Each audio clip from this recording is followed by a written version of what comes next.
Marc Maron was here, and Marc Maron is getting a lot of kickback for his views. That's how it goes. Which aren't positive. I thought it was funny that you asked him, you said, like, you've had problems with comedians. I think that's how you phrased it. Yeah. And then he, instead of going through the library of comics that he's had problems with, immediately he goes, I don't think so. I mean, there was this one guy talking shit, Jeff Dye. I was like, what are you, we're starting at me? Like, you had a whole podcast dedicated. Like, WTF was originally supposed to be him going like, hey, you know, how have I wronged you? Like, let's work through it, bud. Like, kind of making amends.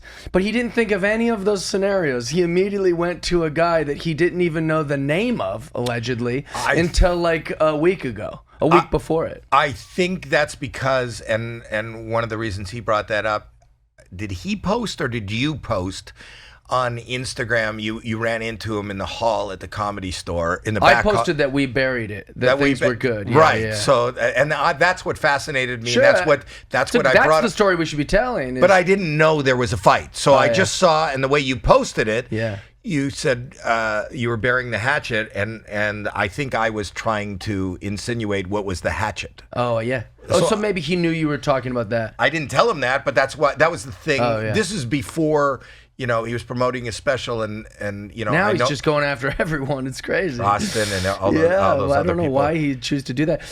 I thought that was a good story and a true story is that, like, I also took a lot of responsibility in that post and just in my own life, where it's like, I was aware that any problem I had with Mark, he didn't care about, and it had nothing to do with me and probably wasn't personal, and it was my shit.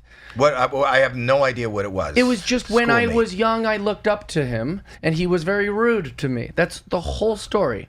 But you said that publicly? Oh, yeah. And I held on to it for 15 years because I like, more of my comedy is more of like finding like a double standard in something. Right. And I thought it was interesting, as a fan of Marc Maron and listening to WTF, he would often contradict himself, or there'd be some sort of double standard of like, he would like meet some rock star and then be like, that guy was an asshole to me. And I'm like, yeah, doesn't that disappoint? What happened to you? What was your exact? What the exact thing was that I was a open micer at Giggles, and he was the headliner that came through in Seattle, Washington. And this is probably 2005. Okay. I mean, a long time ago.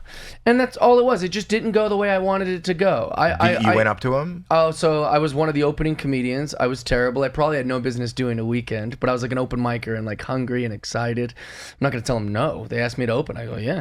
So, you know, he was complaining to us initially about how he's done Conan O'Brien X amount of times and he just can't get, you know, he can't turn the corner or whatever. And I thought it'd be funny. I go, you know, you're complaining to a bunch of open micers. Like, we would sell our arm to be on Conan O'Brien. And like, he didn't like that. So I was like, all right, strike one. How do you know he didn't like that? What did he said like a mean thing back to me. Like, I can't recall the exact words, but he's like snapped at me. You think he was just trying to be funny and maybe you're misinterpreting? Maybe. I was a dumb kid. Yeah. Right. So possibly, sure. But it wasn't misconstrued as him being nice. You know, it was very him snapping at me. Right. Either whether but I that's his thing. Yeah, and he's a grump, and you know, I get it. And so then another thing happened that was just verbal, like a quick exchange, and I was like, oh, strike two with Mark.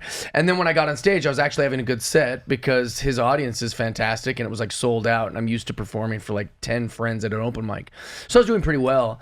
And the owner or someone said to Mark, like, or at least in earshot of Mark, like, you know, Jeff Dye is killing. And so while I'm on stage, he pops his head in, and then when he comes back out, he says a snide remark about my comedy to the other comics. And then when I got off stage, comics gossip, we talk, so he said, oh, you know what Mark said about you? And I held on to that for a really long time. That's okay. You're allowed to do whatever you want. Even when I was telling the story to Bert, I was like, I just wanted him to like me. Like, I feel like there's so much misinterpretation of like, sometimes you just want to be included, or sometimes you just want to... Especially us. Yeah. You know, the fact that we are willing or have the need to stand up in front of a group of strangers and try to tickle them and elicit laughter, it's like we have a need that...